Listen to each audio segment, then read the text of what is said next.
خدا کی کلیسیا ہے اور خدا کا گھر کس چیز سے بنا ہے؟ پہلا پترس 2 ہمیں بتاتا ہے کہ ہم زندہ پتھروں کی طرح روحانی گھر بنائے جاتے ہیں، اور میں کہوں گا کہ خدا کے گھر میں ایماندار زندہ پتھروں کی مانند ہیں۔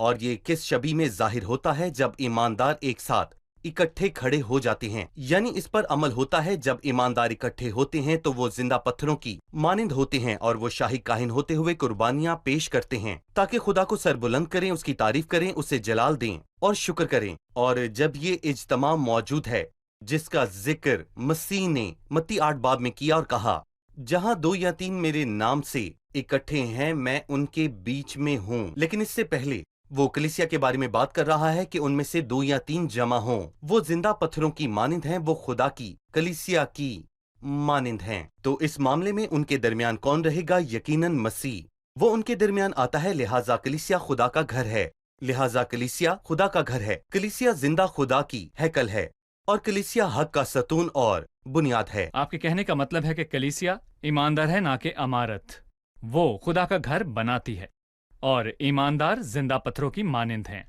مطلب ہے کہ ایماندار وہ لوگ ہیں جو گناہ گار تھے، لیکن جب انہوں نے مسیح کو قبول کیا تو وہ زندہ پتھر بن گئے۔ صحیح۔ آپ کا مطلب ہے کہ کلیسیا خدا کا گھر ہونے کی حیثیت سے ایک خداوند یا ایک سردار رکھتی ہے جو اسے حرکت دینے اور سمت متعین کرنے کا حق رکھتا ہے، اور مسیح خدا ہے۔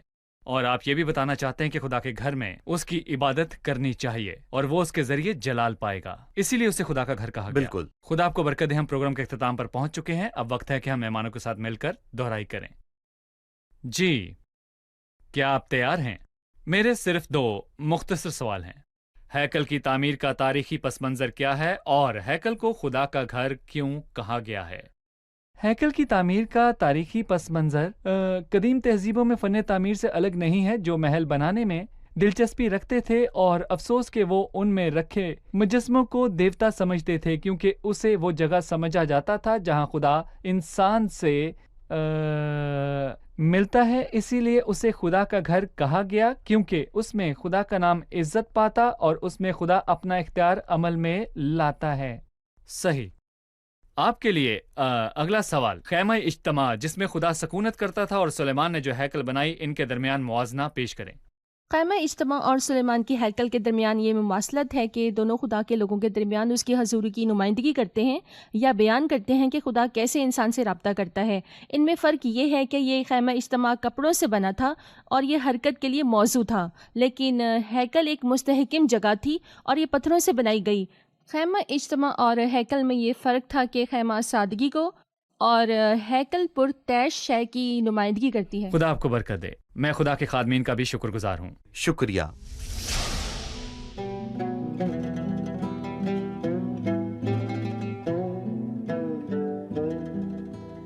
يا محبا مات عن جنس البشر امحو إثمي أنت أولى من غفر كن معينا فأنا ممن عثر بالخطايا يا حبيبي يا يسوع بالخطايا يا حبيبي يا يسوع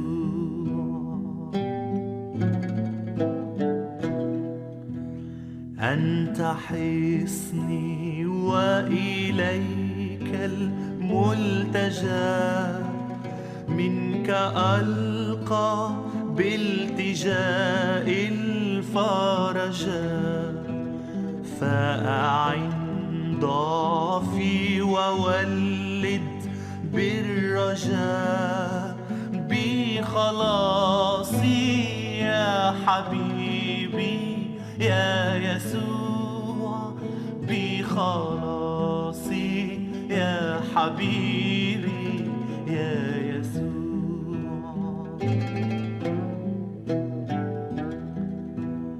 أنت تدعو الخاطي الغر الأثيم لينال الخلد في دار النعيم وأنا مهما يكن عظيم لك آتي يا حبيبي يا يسوع لك آتي يا حبيبي يا يسوع